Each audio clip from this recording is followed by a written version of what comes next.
From the early to mid-1950s, the U.S. Navy was on a constant search for a nuclear strike bomber that was capable of long ranges, all-weather operation, and with a high enough payload capacity that it could carry an extremely heavy nuclear weapon.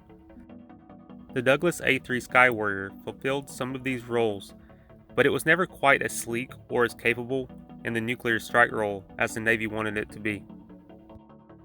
But in 1953, North American Aviation had privately begun a study to develop a carrier-based, long-range, all-weather nuclear strike bomber. They understood that the Navy was being left behind in regards to nuclear weapons delivery systems. They presented this plan to the Navy, who signed off on it in 1955. Shortly after, in August of 1956, they awarded North American Aviation a contract to produce a prototype that would take its first flight in August of 1958 in Columbus, Ohio. When it was introduced, the Vigilante was one of the largest aircraft to ever operate on an aircraft carrier. Designated as a heavy by the U.S. Navy, the A-5 was surprisingly agile for its size. Its sleek, low-drag design, powerful twin GE J79 engines made even escort fighters take notice, as this was no A3 Skywarrior. It was much faster, much more agile, and much more powerful. There were drawbacks, however.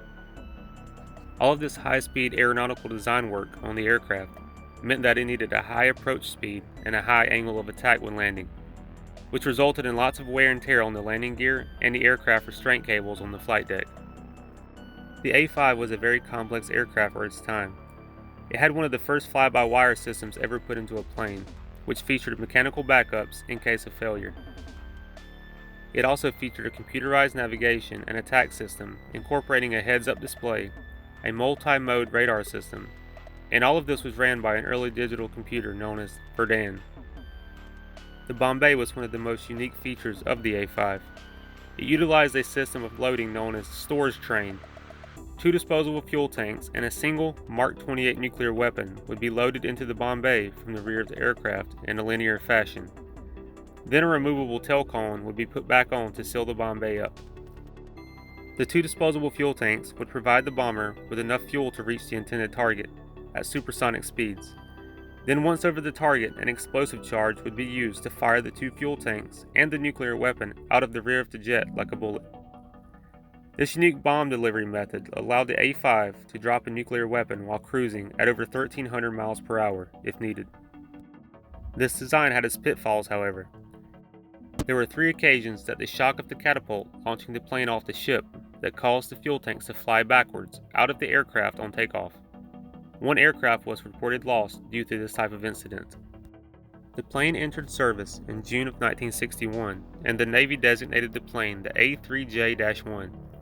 But in September of 1962, Defense Secretary Robert McNamara began the Tri-Service Designation Plan, which made all aircraft designations uniform across the different branches of service. The nuclear strike version of the aircraft was redesignated the A-5A, and the reconnaissance version was designated the RA-5C. The plane also broke its fair share of records. One such record was broken on December 13, 1960.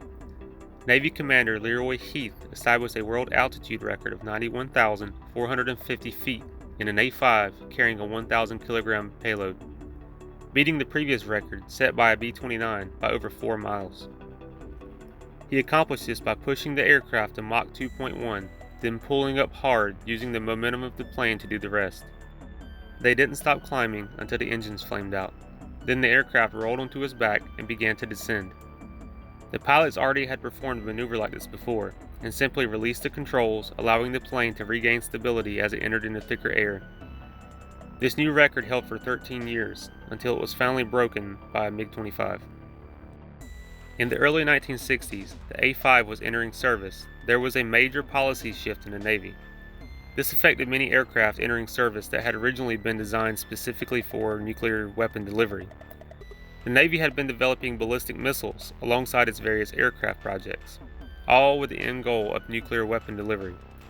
But by the early 1960s, ballistic missiles, combined with nuclear-powered submarines, proved to be the clear path for the role of delivering a nuclear weapon to the Soviet Union. This caused many aircraft to become obsolete almost instantly. Some planes were better suited to being adapted to a new, more conventional role, such as reconnaissance or a tactical bomber, like the A3 Sky Warriors. Others were not. As a result of this new shift, in 1963, the Navy stopped buying A-5s.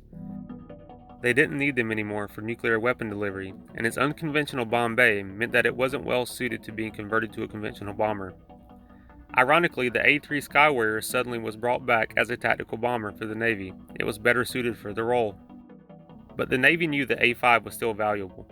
The capability to have a supersonic, long-range aircraft be based on an aircraft carrier wasn't lost on them. All of the A-5B planes were converted over to the RA-5C fast reconnaissance planes. In total, 10 squadrons of these aircraft were in service at the beginning of the Vietnam War. 8 of them would see extensive service in the war, beginning in 1964.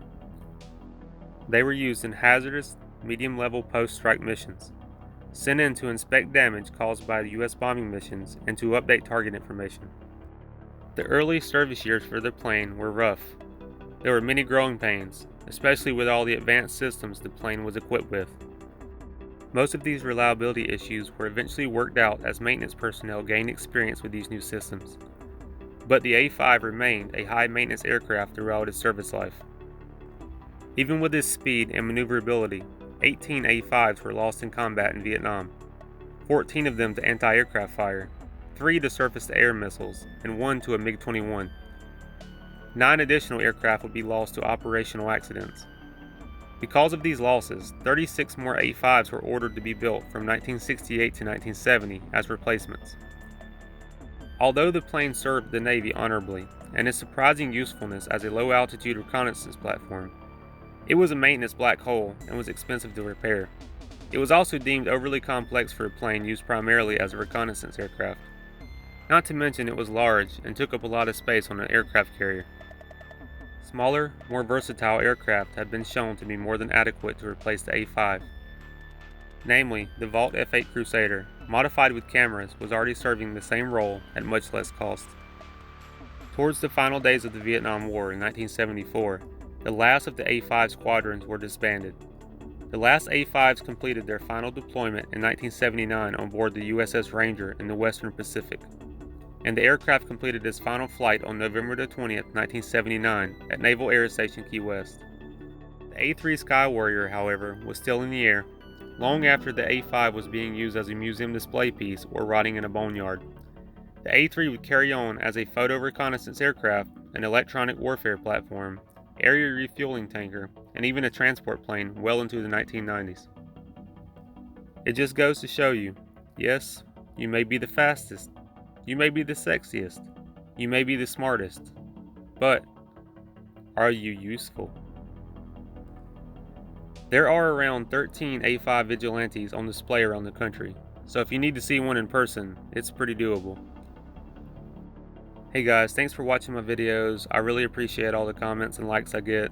I enjoy reading all your stories. I try to reply to as many of them as possible. I can't get to all of them, obviously. I have 3 kids, so I'm pretty busy most of the time. Keep liking, keep commenting, keep subscribing, and I'll keep the videos coming. Thanks.